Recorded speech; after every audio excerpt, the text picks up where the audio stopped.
What's up, everybody? It is Teddy with some bodies and wicks. Been a while. Been a while since I've done a video, but I wanted to do something a little bit different. Not exactly on the crypto realm, but more on the stocks realm or the equities realm.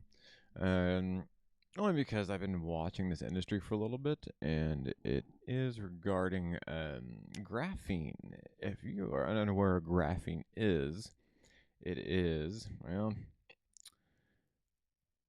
basically, it can hold a lot of battery charge power, if I'm not mistaken. I don't know. It's a very brand new technology. Been reading about it, been studying it. It seems like it could be useful for a lot of things. I've heard people that have had like graphene battery packs, and their phone charged within like 5 minutes and things like that. So pretty cool industry to be in. So what I found was this applied graphene materials, and I've been watching it. And let me see here. When was this? It peaked, back in January of 21. Wow. Okay. And it's been slowly going down ever since. I think everything's been slowly going down ever since around that time. However, what I didn't notice whenever I marked this a long time ago was the gap down here that it had created. So let me spread that out for you and pull it up. So it left this gap right here, right on a bullish order block, which is your last down candle before your next up candle, and closes above it. Well, it went down and the green candle didn't really close above it, but the next one surely did, and it left a huge gap. So I've been waiting for that to come back down and close that gap, and it finally did. And did it in July, that's the thing. And I was waiting to see which way it was going to go, if it would just close the gap and go back up. Or if it would start coming back down and start heading toward these equal lows. That's what I'm afraid of right here. These equal lows have a lot, basically a lot of liquidity being held underneath that area. Well, let me see if I can draw a good representation of it.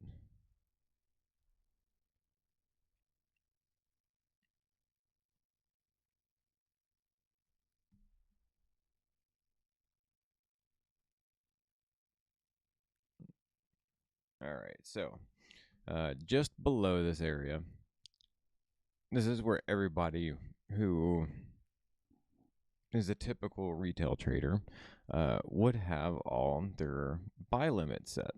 Why? Because right here on the 4-hour chart, you have multiple hits on this line. Everybody would consider this your resistance, or sorry, your support. I do not consider that support. I consider that false support, um, just because that's where everybody would have their buy limits. So therefore, smart money would want to do something to go against the grain and take all your money with it. So as in, it might take a while to get there still, to be honest. And this is just a quick rundown of what it could possibly do. Come back down, maybe hit the top of this whole area right here.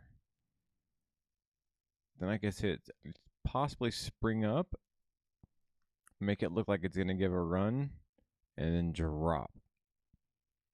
Drop below this and drop below this hard. Because again, if everybody has their buy limit set here, they're probably going to have short stop losses, and then it's going to drop right through them. So in other words, I guess I could double click that and get that off of there.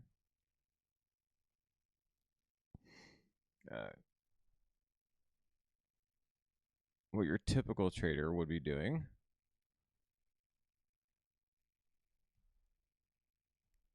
if they were putting in a long position, they would typically be putting it right there, right? And I don't think they would have it coming down all the way down here, since that's negative, they would probably have it fairly short. And if you wanted like a 3-to-1 ratio,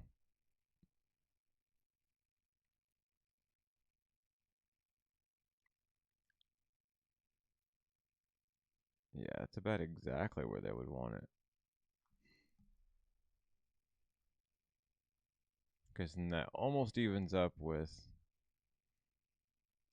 these highs right here, but it doesn't quite crack these highs.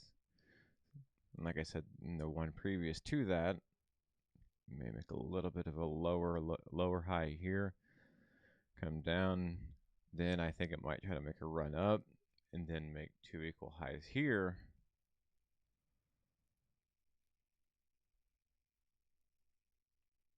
To create more liquidity, but also give the sense that there is a resistance there, and then drop below. Everybody starts buying here, and then as soon as they start buying, what happens? It keeps dropping. They don't know what to do. They sell. Then smart money, boom, buys up below here. So I'm looking at this thing somewhere around 6 cents maybe. And then hopefully what I can do is triple that and get it up to about 21 cents. So again, a little lesson in smart money. For one, what does price do? It chases liquidity, and it also chases any kind of imbalance. So that was our imbalance right here, that gap. Imbalances can also be other things like this guy way up here. You see this 4-hour line all the way down, but there's nothing on either side. That is an imbalance for sure. So it's definitely going to want to come back up here at some point. I just don't know when. So, and then liquidity. Liquidity is where you have, again, a false sense of support and a false sense of resistance. So, not a really false sense, but you may have the sense that there is support there, considering that there is a lot of lines being drawn, or a lot of 4-hour markings that are right at around the 11-cent mark. And that's the lowest they go for quite some time, for what feels like, let me see here, March, April, May. Geez, almost a whole month. Three or 4 months, actually. March, April, May, and then the start of June is when the leaves. Geez. The whole thing, yeah, it's about a 3-month period. Then it finally starts moving again. It's high. I think I got up to about $1 or something like that. $1.10. And then drop back down. Why did you gotta move like that? And then it dropped down heavily. And it really hasn't been making much movement since. But I have a feeling we're getting close to that spot to where it's going to want to, yeah, get below that liquidity, take everybody's money. Smart money buys it up at a very, very good time. Let me see here. What is this? Is this our earnings report? Yes, earnings report coming out October 12th. That should be a date to watch. So mark that on your calendars. And we shall see what graphing has in store for us. Anyways, that's my short video for today. Thanks for watching. And as always, wear your pants.